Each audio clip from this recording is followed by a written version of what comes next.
नमस्कार, आप सबका अमरीन पाठशाला में स्वागत है। आपकी अपनी हिंदी टीचर एक नया टॉपिक लेकर प्रस्तुत हुई है। एक नई कहानी है जिसका नाम है राही। ये unit 7 net JRF paper 2 Hindi के लिए बहुत इम्पोर्टेंट कहानी है।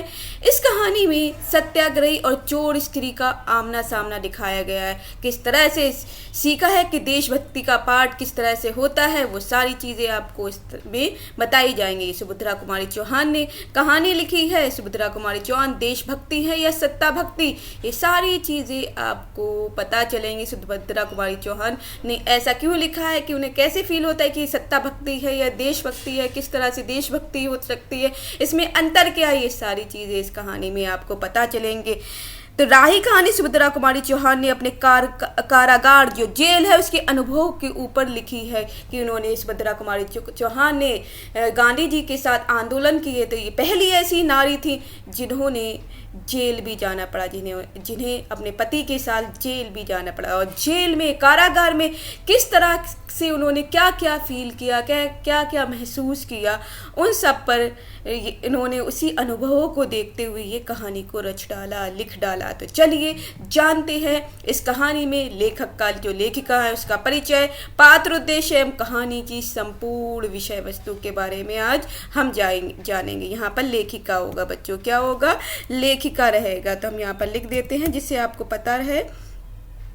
1 मिनट। तो यहाँ पर बच्चों लेखिका आएगा, लेखक नहीं है, ये लेखिका है। टाइपिंग मिस्टेक हो जाती है। यस, तो ये लेखिका रहेगा। तो लेखिका रहेंगी क्योंकि लेखिका है, तो लेखिका।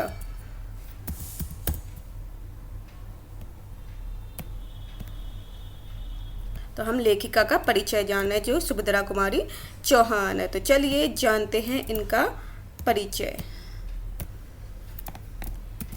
अगले पेज पे चलते हैं। सुभद्रा कुमारी चौहान का प्रारंभिक जीवन, इनका प्रारंभिक जीवन कैसे था वो जान लेते हैं। इनका जन्म 16 अगस्त 1904 में उत्तर प्रदेश के इलाहाबाद ज़िले के निहालपुर गांव में एक अच्छे खासे परिवार में हुआ था। इनके परिवार का पेशा जमींदारों से जुड़ा था। इनके पिता दिलीप चौहान एक संपन्न जमींदार थे। दिलीप चौहान एक संपन्न जमींदार थे, अच्छे खासे जमींदार थे। इनकी शुरुआती जीवन प्रयाग में व्यतीत हुआ, प्रयागराज इलाहाबाद में व्यतीत हुआ। इन्होंने बचपन से ही हिंदी साहित्य की कविताएं पढ़ने लिखने में अच्छा लगता था। इन्हें हिंदी की जो कविताएं थी बचपन से ही अच्छा लगने लगा था और बचपन से ही ये लिखना स्टार्ट कर दिया था। सुभद्रा कुमारी की सबसे अच्छी जो दोस्त थी महादेवी वर्मा थी। यह भी एक प्रसिद्ध कवित्री थी। महादेवी वर्मा इनकी सबसे बेस्ट फ्रेंड रही हैं और ये बहुत फेमस राइटर भी हैं। सुभद्रा कुमारी चौहान की शिक्षा क्या है, इन्होंने शुरुआती शिक्षा इलाहाबाद के क्रॉस्टवेड गर्ल्स स्कूल से प्राप्त की। 1919 में इन्होंने मिडिल स्कूल की परीक्षा उत्तीर्ण कर ली, पास कर ली। अब जान लेते हैं इनके आगे की चीज़ें। सुभद्रा कुमारी चौहान और असहयोग आंदोलन, अब इसके बारे में जान लेते हैं इन्होंने असहयोग आंदोलन में कैसे भाग लिया। 1921 में सुभद्रा कुमारी चौहान और उनके पति लक्ष्मण सिंह चौहान, तो इनके पति का नाम क्या था, लक्ष्मण सिंह चौहान, महात्मा गांधी द्वारा चलाए जा रहे असहयोग आंदोलन में कूद पड़े। सुभद्रा मित्रता संग्राम में सत्याग्रह में गिरफ्तार होने वाली पहली महिला थी। जो मित्रता संग्राम में सत्याग्रह में जो बैठे थे तो उसमें पहली महिला थी सुभद्रा कुमारी चौहान को आंदोलन के दौरान 1923 और 1942 में जेल भी जाना पड़ा था। 1923 में भी गई और 1942 में भी ये जेल गई। इनकी प्रमुख रचनाएं कौन कौन सी है, मुकुल 1931 ईस्वी में इनकी रचना है, त्रिधारा 1930 ईस्वी की है, नक्षत्र, सभा का खेल, ये इनकी प्रमुख रचनाएं हो गई। और प्रसिद्ध कविताएं कौन सी हैं, पोइम्स कौन सी हैं हिंदी की, वो जान लेते हैं। झांसी की रानी सर्वप्रसिद्ध कविता है। खूब लड़ी मर्दानी वो तो झांसी वाली रानी थी, कविता सभी लोगों ने सुनी हुई थी। इनकी प्रसिद्ध फेमस कविता है जलियांवाला बाग में बसंत, तो ये भी इनकी कविता है। झंडे की इज्जत में, स्वदेश की प्रति, वीरों का कैसा हो बसंत, राखी को चुनौती, ये सारी इनकी प्रसिद्ध कविताएं हैं। 6 कविताएं ये प्रसिद्ध कविताएं। और कहानी संग्रह कौन कौन से, जिसके अंदर कहानी है, तो इनके 3 कहानी संग्रह हैं। बिखरे मोती, उन्मादिनी, सीधे सादे चित्र, ये इनके 3 कहानी संग्रह हैं। और सम्मान और पुरस्कार इन्हें क्या क्या मिलता है वो जान लेते हैं। हिंदी साहित्य सम्मेलन की ओर से इन्हें शेक्सपियर पुरस्कार दिया मुकुल 1931 एवं बिखरे मोती रचना के लिए। तो इन्हें शेक्सपियर पुरस्कार किस में मिला है, तो मुकुल के लिए और बिखरे मोती के लिए मिला है। इनकी जो रचनाएं हैं, इनके नाम पर भारतीय डाक ने 25 पैसे की टिकट 1976 में जारी की थी। तो इनके नाम पर एक टिकट भी चलाई जाने लगी थी। इंडियन नेवी का नामकरण भी इनके नाम पर ही किया गया है। तो इंडियन नेवी का जो नामकरण किया गया है तो इन्हीं के नाम पर किया गया है।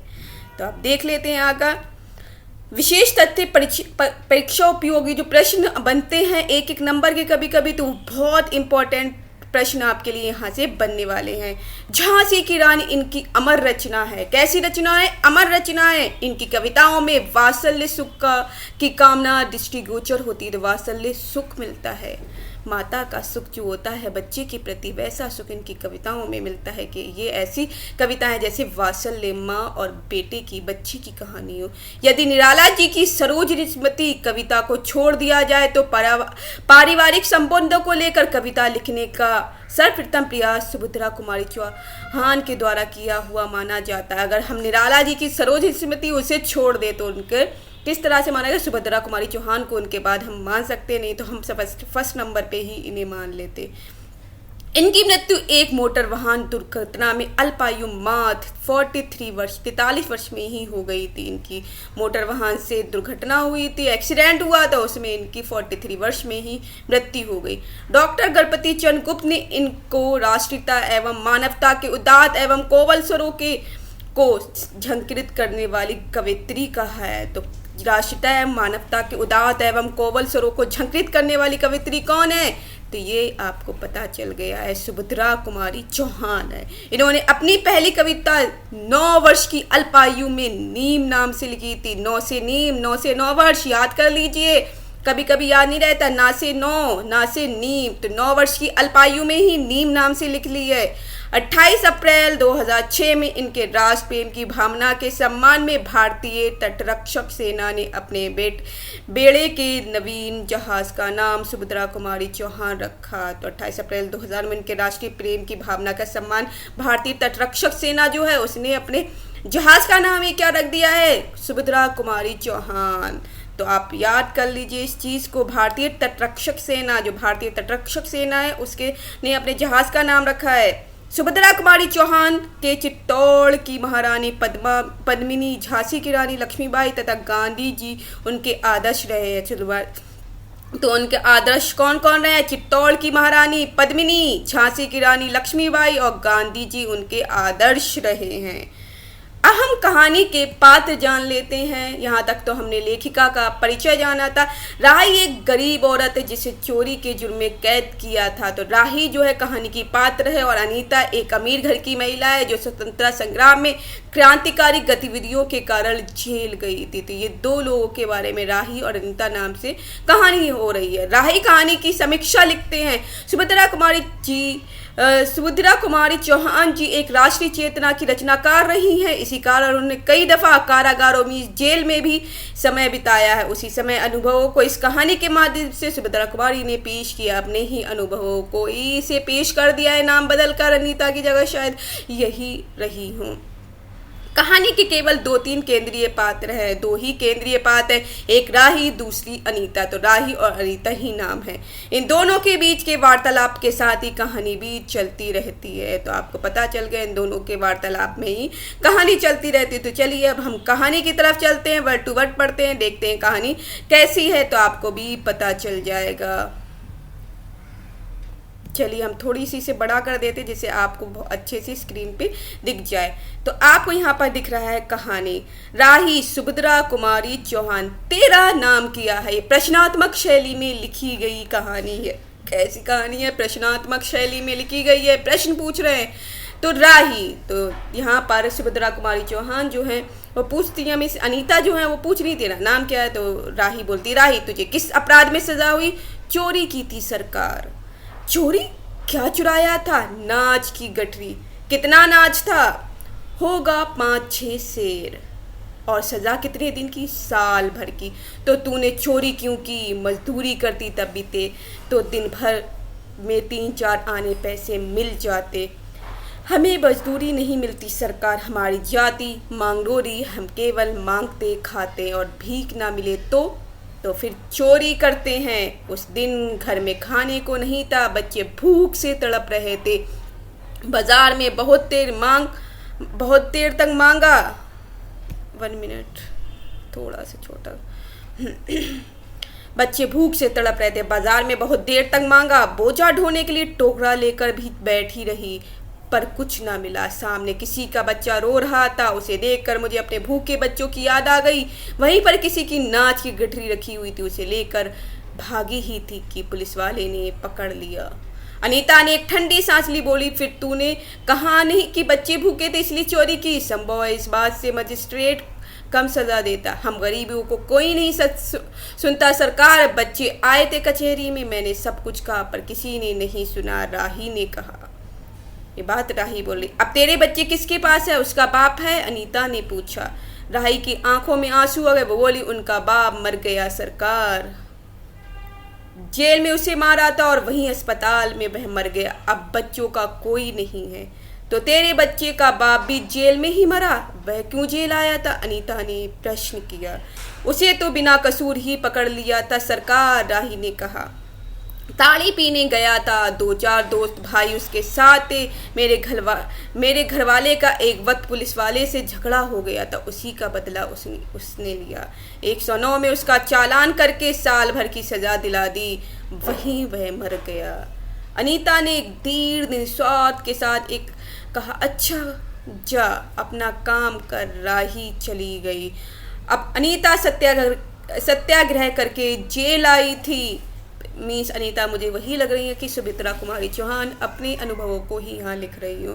पहले उसे भी B क्लास दिया था, फिर उसके घर वालों ने लिखा पढ़ी करके उसे A क्लास में दिलवा दिया था। अब A क्लास में अपर क्लास में आ गई थी। अनीता के सामने आज एक प्रश्न था। वह सोच रही थी कि देश की दरिद्रता और इस निरीह गरीबों के कष्ट को दूर करने का कोई उपाय नहीं है। हम सभी परमात्मा की संतान हैं, एक ही देश के निवासी। कम से कम हम सब खाने पहनने का समान अधिकार है। फिर यह क्या बात है कि कुछ लोग तो बहुत आराम से रहते हैं और कुछ लोग पेट के लिए, अन्न के लिए चोरी करते हैं।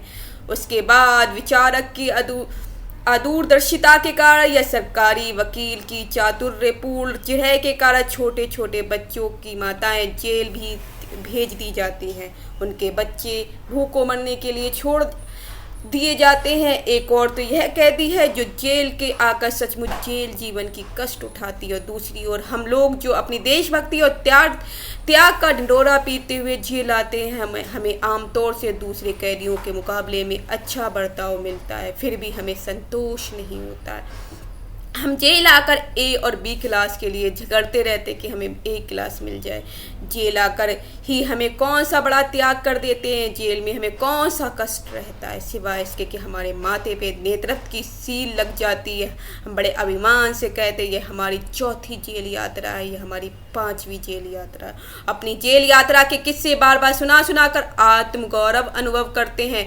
तात्पर्य यह है कि हम जितने बार जेल जाग चुके होते हैं उतनी ही सीढ़ियां हम देशभक्ति और त्याग के दूसरों से ऊपर उठ जाते हैं, और इसके बल पर जेल से छूटने के बाद कांग्रेस को राजकीय सत्ता मिलती है, और कांग्रेस को राजकीय सत्ता मिलते ही हम मिनिस्टर, स्थानीय संस्थाओं के मेंबर और क्या क्या हो जाते हैं। अनीता सोच रही थी, कल तक जो खद्दर भी नहीं पहनते थे, बार बार पर कांग्रेस का मजाक उड़ाते थे, कांग्रेस के हाथों में थोड़ी शक्ति आते ही वे कांग्रेस भक्त बन गए, खद्दर पहनने लगे, यहाँ तक कि जेल में भी दिखाई पड़ने लगे। वास्तव में ये देशभक्ति है या सत्ता भक्ति है? सत्ता को पाने की लालसा के लिए ये सब कर रहे हैं, देश का दिखावा कर रहे हैं, देशभक्ति होने का दिखावा कर रहे हैं। अनीता के विचारों का तांता लगा हुआ था, वह दार्शनिक हो रही थी। उसे अनुभव हुआ जैसे कोई भीतर ही भीतर उसे काट रहा है। अनीता को विचारवली अनीता को ही खोए जा रही थी, वो सोचे जा रही थी। उसी बार बार यह लग रहा था कि उसकी देशभक्ति सच्ची देशभक्ति है, नहीं वर्ण मजाक है, क्या है। उसे आत्मग्लानि हुई, शर्मिंदगी हुई और साथ ही साथ आत्म अनुभूति भी हुई। अनीता की आत्मा बोल उठी, वास्तव में सच्ची देशभक्ति तो इन गरीबों के कष्ट निवारण में है कि इनके कष्टों का निवारण किया जाए। ये कोई दूसरे नहीं, हमारी ही भारत माता की संतानें हैं। इन हजारों लाखों भूखे नंगे भाई बहनों की यदि हम कुछ भी सेवा कर सके, तो थोड़ा भी कष्ट निवारण कर सके, तो सचमुच हमें अपने देश की कुछ सेवा की है। हमारा वास्तविक देश तो देहातों में ही है, विलेज में है, जो वहाँ के लोग भोग रहे हैं। किसानों की दुर्दशा से हम सभी थोड़े बहुत परिचित हैं, पर इन गरीबों के पास ना घर है, ना द्वार है, ना अशिक्षा और अज्ञान का इतना गहरा पर्दा इनकी आंखों पर पड़ा है कि होश संभालते ही माता पुत्री को और सास बहू को चोरी की शिक्षा देती है। उनका यह विश्वास है कि चोरी करना और भीख मांगना ही उनका काम है। उन्हें क्या शिक्षा दी जाती है कि उनके चोरी करना और भीख मांगना ही काम है। इसका अच्छा जीवन बताते हुए कल्पना ही नहीं कर सकते, इमेजिनेशन ही नहीं कर सकते। आज यहाँ डेरा डाल के रहे तो कल दूसरी जगह चोरी की, बचे तो बचे नहीं, फिर साल 2 साल के लिए जेल। क्या मानव जीवन का यही लक्ष्य है या अथवा नहीं? यदि नहीं है तो विचार दर्श का उच्च सतह पर टिके हुए हमारे जन नायकों और युग पुरुषों की हमें क्या आवश्यकता? इतिहास, धर्म, दर्शन, ज्ञान, विज्ञान का कोई अर्थ नहीं होता, पर जीवन का लक्ष्य है, अवश्य है। संसार के मृग नीच में हम लक्ष्य को भूल जाते हैं। सतह के ऊपर तक पहुँच पाने वाले कुछ एक महान आत्माओं को छोड़कर सारा जन समुदाय संसार में अपने आप में खोया हुआ है। कर्तव्य उसे ध्यान नहीं, सत्य की समझ नहीं। अन्यथा मानवता से बढ़कर कौन सा मानव धर्म है? पतित मानवता को जीवन दान देने की अपेक्षा भी कोई महत्वपूर्ण पुण्य है? राही जैसी भोली भाली किंतु गुमराह आत्माओं के कल्याण की साधना जीवन की साधना होनी चाहिए। सत्याग्रही की यह प्रथम प्रतिज्ञा क्यों न हो? देशभक्ति की यह मापदंड क्यों न बने? अनीता दिन भर इन्हीं विचारों में डूबी रही। शाम को भी इसी प्रकार को सोचते सोचते सो जाती है और उस रात एक सपना देखती कि जेल से छुटकारा वह इन्हीं मांगरोड़ी लोगों के गांव पहुंच गई है, कि जेल से छुटकारा पाकर वह इन्हीं मांगरोड़ी जाति के लोग जो हैं वहां पहुंच जाती है, उसी गांव में पहुंच जाती है। वहां उसने एक छोटा सा आश्रम खोल दिया। और क्या कर लिया? एक आश्रम को खोल दिया। उसी आश्रम में एक तरफ छोटे छोटे बच्चे पढ़ते हैं और स्त्रियां सूत काटती हैं, दूसरी तरफ मर्द कपड़ा बुनते हैं और रुई धुनते हैं। शाम को रोज़ उन्हें धार्मिक पुस्तकें पढ़ाई जाती हैं और सुनाई जाती है, और देश में कहाँ क्या हो रहा है ये सरल भाषा में समझाया जाता है। वह भीख मांगने और चोरी करने वाले आदर्श ग्रामवासी हो चले हैं। मतलब अब वो न भीख मांग रहे हैं न चोरी कर रहे हैं, अब वो उन्हें काम मिल गया है। रहने के लिए उन्हें छोटे छोटे घर बना दिए हैं। रहाई के अनाथ बच्चों को अनीता अपने साथ रखने लगी है। अनीता यही स्वप्न सुख भरा देख रही थी। रात में वह देर से सोई थी। सुबह 7 बजे तक उसकी नींद न खुल पाई। अचानक स्त्री जेलर ने आकर उसे जगा दिया और बोली, आप घर जाने के लिए तैयार हो जाइए, आपके पिता बीमार है, आप बिना शर्त छोड़ी जा रही हैं। अनीता अपने स्वप्न को सच्चाई में परिवर्तित करने के लिए एक मधुर कल्पना लेकर चली गई। अब वो सोचती है कि अब यही देशभक्ति के लिए सबसे पहले इन ऐसे लोगों के लिए काम करेगी, ऐसे लोगों के लिए आश्रम खोलेगी, उनके बच्चों को पढ़ाएगी लिखाएगी और उनके लिए काम की तलाश करेगी, उन्हें छोटे छोटे काम देगी। इस तरह से वो ये कल्पना लेकर चली जाती है। तो बच्चों, आप लोगों ने इस कहानी के मतलब को जाना। किस तरह की ये कहानी है? देशभक्ति है, सत्ता भक्ति की कहानी है। कुछ लोग सत्ता भक्ति करते करते अपने तो देशभक्ति का दिखावा करते रहते हैं। तो इस तरह से क्रांतिकारी महिला रही हैं यहाँ पर अनीता। वो ये सुभद्रा कुमारी चौहान ही हैं जिन्होंने कारावास में अपना आप को भोगा है, वहाँ के अनुभवों को भोगा है। तो आप देख सकते हैं कहानी कितनी अच्छी कहानी है। तो होपफुली आशा है आपको ये कहानी जो है बहुत पसंद आई होगी। इसी तरह हम और कहानियाँ लाते रहेंगे और आप लोगों को सुनाते रहेंगे। ये आपकी यूजीसी नेट से रिलेटेड कहानियाँ अभी हमारी चल रही हैं, ये प्लेलिस्ट चल रही है। बाकी कहानियाँ नहीं देखी है तो हमारी कहानी में जाकर देख सकते हैं, प्लेलिस्ट में जाकर देख सकते हैं। और जिन बच्चों ने अभी तक सब्सक्राइब नहीं करा है तो हमारे चैनल को सब्सक्राइब करेंगे, जिसका नाम है अमरीन पाठशाला चैनल, और अपने फ्रेंड्स, दोस्तों, साथियों को बताएंगे इस चैनल के बारे में। तो अगली कहानी में मिलेंगे, तब तक के लिए धन्यवाद। आप लोगों का दिन मंगलमय हो, खुश रहें, आबाद रहें, जहाँ रहें मस्त रहें। जय हिंद, जय भारत।